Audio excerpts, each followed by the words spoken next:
নমস্কার। DNA funny short চ্যানেলে সবাইকে জানাই স্বাগত। আজ কোনো ব্লগ ভিডিও নিয়ে আসিনি। আজ তোমাদের সামনে সুন্দর একটি কবিতা পাঠ করে শোনাবো। আজ কবিগুরু রবীন্দ্রনাথ ঠাকুরের জন্মদিন। যদি আমার কবিতা বলাতে কোনো ভুল হয়ে থাকে তো আমাকে ক্ষমা করে দিও।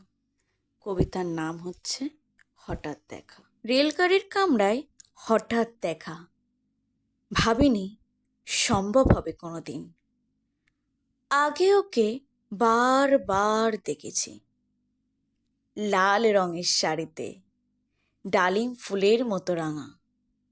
আজ পরেছে কালো রেশমের কাপড়, আঁচল তুলেছে মাথায়, দোলন চাপার মতো চিকন গৌর মুখখানি ঘিরে। মনে হলো কালো রঙের একটি গভীর দূরত্ব ঘনিয়ে নিয়েছে নিজের চারিদিকে, যে দূরত্ব শস্যের ক্ষেতে শেষ সীমানায় শাল ও বনের নীলাঞ্জনে। থমকে গেল আমার সমস্ত মনটা, চেনা লক্ষ্যে দেখলেম অচেনার গাম্ভীর্যে। হঠাৎ খবরের কাগজ ফেলে দিয়ে আমাকে করিলে নমস্কার।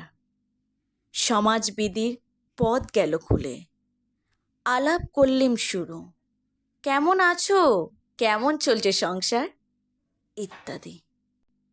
সে রইল জানালার বাইরের দিকে চেয়ে, যেন কাছের দিনের ছোঁয়াচ পার হওয়ার চাহনিতে। দিলে অত্যন্ত ছোট দুটো একটা জবাব, কোনোটা বা দিলেই না।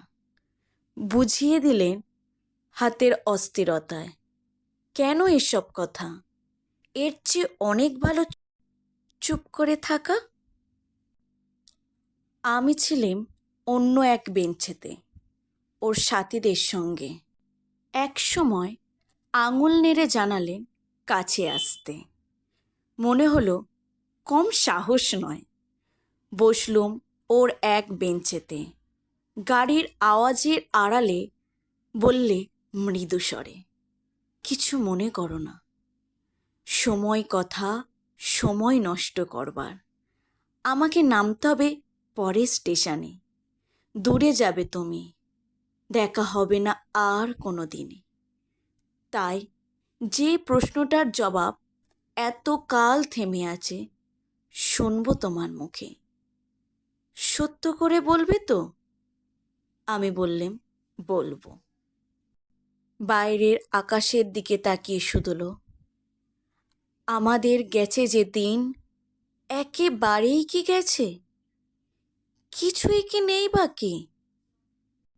একটুকু রইলেম চুপ করে, তারপর বললেম, রাতের সব তারারাই আছে দিনের আলোর গভীরে। খটকা লাগলো, কি জানি বানিয়ে বললেন নাকি। ও বলল, থাক এখন ওদিকে যাও। সবাই নেমে গেল পরের স্টেশনে, আমি চললাম একা। আমার কবিতাটি যদি ভালো লেগে থাকে তাহলে ভালোবেসে আমাকে একটা কমেন্ট করে যেও এবং চ্যানেলটাকে সাবস্ক্রাইব করে যেও আর লাইক করে দিও। নমস্কার, ভালো থেকো, সুস্থ থেকো।